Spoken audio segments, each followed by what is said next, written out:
both of these fighters, to a degree, I think fight to the level of their competition, right? We know how good these dudes can be, but sometimes they get in there and they just don't show us what we're accustomed to seeing. And Trevin Jones, who came off that hot streak against Timur Valiev, it just kind of pitter-pattered off. Raoni Barcelos, same thing with these last 2 wins. Now, if there's one thing that people don't know about Raoni Barcelos that they need to take into account is that when he wants to, he can have some of the best wrestling in the division, right?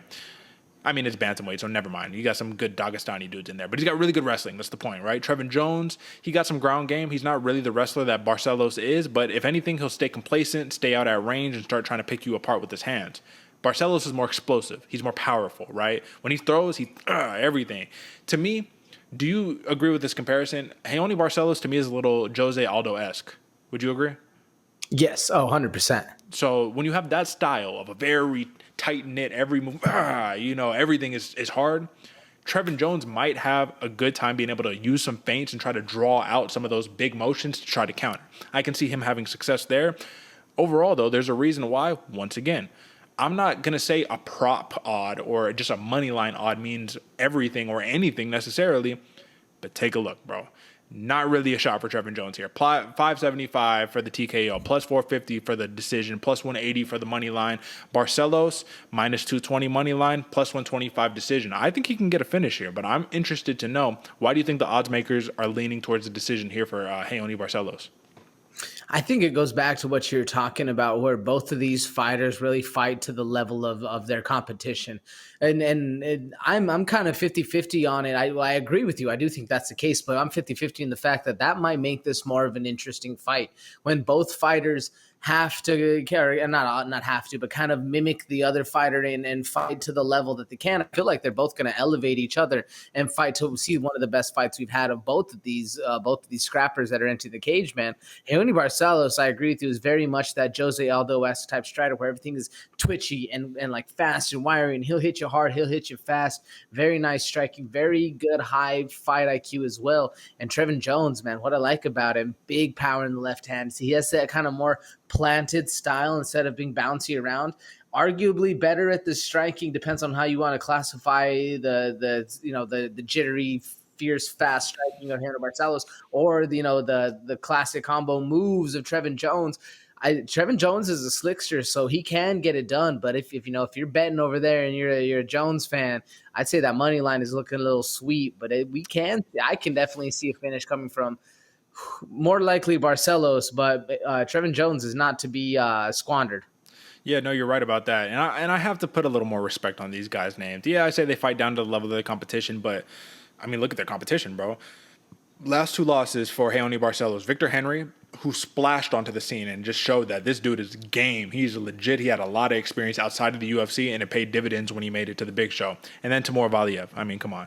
And then if you look at Trevin Jones, Javed Basharat, one of the Bash Bros that we've been hyping up, and look at what he did in his last fight. I mean, come on. And then Said Jokub Kakramanov, another one where it's just like, god damn, they have a 0 name value, but these dudes are as good as they come. So it's like, I don't want to disrespect it all by saying, oh, they're not good. No, these dudes are 2 fantastic fighters. That's why they're matched up right here.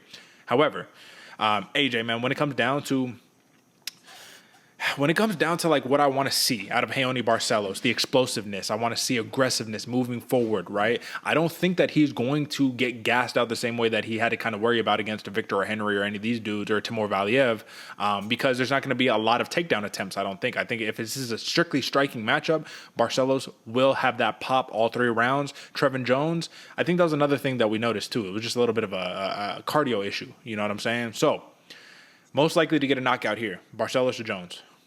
Barcelos. Even though his last knockout came in 2019, you still think that's true?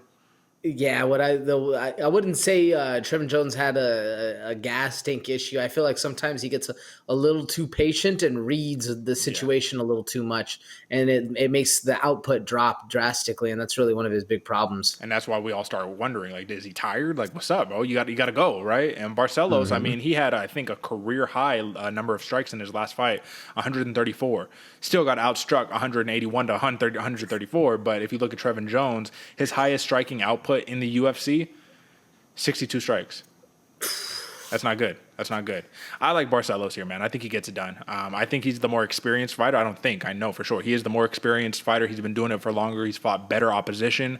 And when you come off of 2 rough losses where you're like, I should have probably been on the board, it's only a matter of time until that karmic justice comes back around. Unless you're Angela Hill, and then it just almost never does, right? But either way, I just kind of had to throw that in there.